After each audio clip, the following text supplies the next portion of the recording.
Hello মরিনার্স, finally দুটো nail biting knockout ম্যাচের পরে মোহনবাগান পরপর দুবার ফাইনালে যাচ্ছে দুরান্ত কাপের, যেখানে আমরা আগের বার দুরান্ত কাপ জিতেছি আর এবারেও আমরা ফাইনালে উঠেছি। কিন্তু আমরা যে ফাইনালে উঠলাম এটা একদমই ইজি ছিল না জার্নিটা।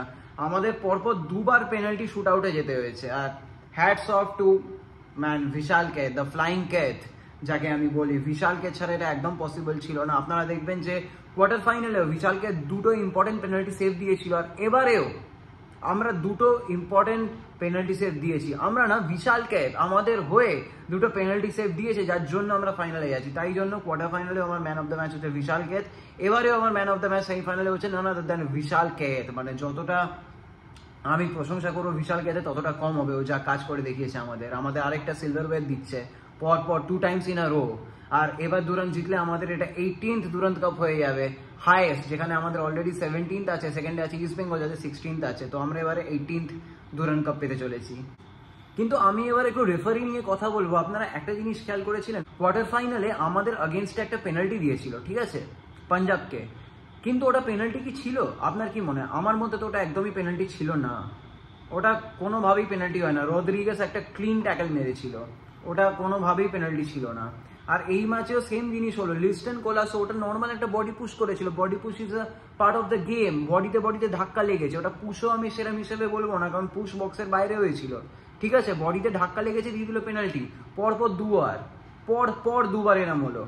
আর যতক্ষণ VAR ইমপ্লিমেন্ট হচ্ছে ইন্ডিয়াতে, আমরা এরম অনেক জিনিস দেখবো যে রেফারির জন্য টিম হারছে জিতছে। দুটো ম্যাচ আমাদের মানে ভিডিও গেমে হয় না যে আমাদের ওই বস আছে, আমাদের একদম মেরে রেখে দিচ্ছে, আমাদের ওখান থেকে ওভারকাম করতে হচ্ছে। পরপর দুবার হলো যে আমরা পিছিয়ে গেছি পেনাল্টির জন্য, আমাদেরকে কামব্যাক করতে হয়েছে। পরপর দুটো ম্যাচেই, একটা কোয়ার্টার ফাইনাল একটা সেমিফাইনালে আমরা কামব্যাক করলাম। এবার ফাইনাল আমাদের পড়েছে নর্থ ইস্টের সাথে। এবার অনেকেই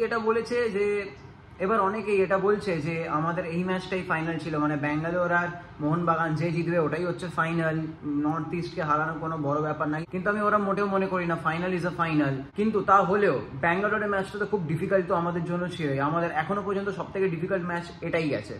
আর আমাদের অনেক কি পয়েন্টস মাথায় রাখতে হবে, তার মধ্যে সব থেকে প্রথমে তো পড়ছে ডিফেন্স। আমাদের ডিফেন্সের যা অবস্থা, মাই গড। ডিফেন্সকে সবার আগে ঠিক করতেই হবে, আমাদেরকে ডিফেন্স অর্গানাইজ করতে হবে। টম অ্যালড্রেডকে নিয়ে পরে একটা ডিটেলসে ভিডিও বানাবো, ওর কি প্রবলেমস হচ্ছে না হচ্ছে, কি করে ফিক্স করা যায় ওসব নিয়ে। বাকি আমি ডিফেন্সে অলরেডি দুটো ভিডিও বানিয়েছি, আপনারা চাইলে দেখতে পারেন, আমি আই বাটনে দিয়ে দিচ্ছি। কিন্তু যদি আমরা ডিফেন্সটা ঠিক করে নিই, আমাদের এই কোনো প্রবলেম থাকবে না। আর ফাইনালে আপনি কাকে চান? টম অ্যালড্রেড খেলুক কি আশিস রায় খেলুক? এটা খুব ডিফিকাল্ট সিচুয়েশন, কারণ দুজনেই খুব একটা ভালো ডিফেন্ডার তো একদমই নয়। কিন্তু টম অ্যালড্রেডের থেকে ভালো এখন আশিস রায় করছে। তো দেখি মলিনা কাকে প্রেফার করে। আর থাপার ওই গোলটা, থাপার দুরান্ত কাপ এরম দুটো গোল করলো, একটা ইন্ডিয়ান এয়ারফোর্সের এগেনস্ট এরম গোল করেছিল, আর একটা আজকের ম্যাচে এত বাইরে থেকে এত সুন্দর শট মারা, মানে যতবার দেখবো ওটাকে ততবার মানে কি বলবো আমি, এত সুন্দর শট সত্যি দেখা যায় না এরম, স্পেশালি ইন্ডিয়ান ফুটবলে। তো এই জন্য আমাদেরকে থাপাকে অ্যাটাকিং ফ্রন্টেই খেলাতে হবে। আপনারা দেখবেন যে থাপাকে খেলিয়েছিল একদম স্টার্টিং থেকে একটু ডিফেন্সিভ লাইনে খেলিয়েছিল, okay as a holding midfielder খেলিয়েছিল, ঠিক আছে। এবার মলিনা নতুন কোচ এসছে, ওর টাইম লাগবে ঠিকই, কিন্তু ওকে হোল্ডিং মিডফিল্ডে খেলালে হবে না। দেখবেন পরের দিকে যখন আমরা পিছিয়ে গেছিলাম, ও সেন্ট্রাল মিডফিল্ডারই খেলছিল, তখন থাপা ক্লিক করবে, কারণ থাপাকে বারবার আমি বলছি অ্যাটাকেই খেলাতে হবে। যখন ও অ্যাটাকে খেলবে তখনই থাপা কাজ করবে। ডিফেন্সের জন্য একদমই থাপা নয়। ডিফেন্সের জন্য আমাদের প্লেয়ার আছে, আমাদের দীপক টাঙ্গেরি আছে, আমাদের গ্রেন মার্টিন্স আছে, আমাদের সূর্যবংশী আছে। আমাদের ডিফেন্সে আমাদের একদমই থাপার দরকার নেই। থাপাকে আমাদের অ্যাটাকিং ফ্রন্টেই খেলাতে হবে। আজ যে সাবস্টিটিউশন গুলো করেছিল ওগুলো চমৎকার। আপনারা অনেকে বলছিলেন যে আশিস রায়কে কেন না বলো, দীপক টাঙ্গরিকে কেন না বলো না, কারণ অপোনেন্ট আমাদের কাউন্টার অ্যাটাক করতো, তো আমাদের পেসি ডিফেন্ডার দরকার ছিল। দিব্যেন্দু, আশিস রায় দুজনেই পেসি। তো কোচের ম্যাচ রিডিং অসাধারণ, যেটা আমি আগেও বলেছি। আর আরেকটা কথা হচ্ছে সামাদকে কেন সাবস্টিটিউট করলো? সামাদকে করার কারণ আছে। পেত্রাতস, গ্রেগ স্টুয়ার্ট এরা এক টাইপের প্লেয়ার, ঠিক আছে।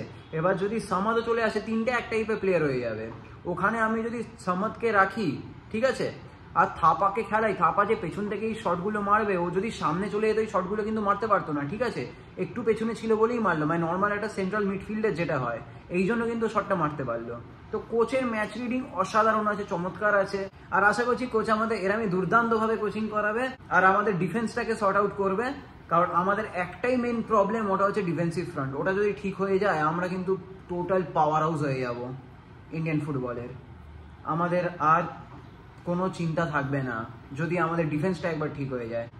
তো আশা করছি আমরা ফাইনালটা জিতবো পরপর দুবার, আর আমরা 18 টাইম ডুরান্ড কাপ চ্যাম্পিয়ন হব। আপনার কি মতামত এই নিয়ে আপনি নিশ্চয়ই আমাকে কমেন্টে জানান। আর আপনার যদি ভিডিওটা ভালো লেগে থাকে ভিডিওটাকে লাইক করুন, চ্যানেলটাকে সাবস্ক্রাইব করুন। আর আন্টিল নেক্সট টাইম, জয় মোহনবাগান।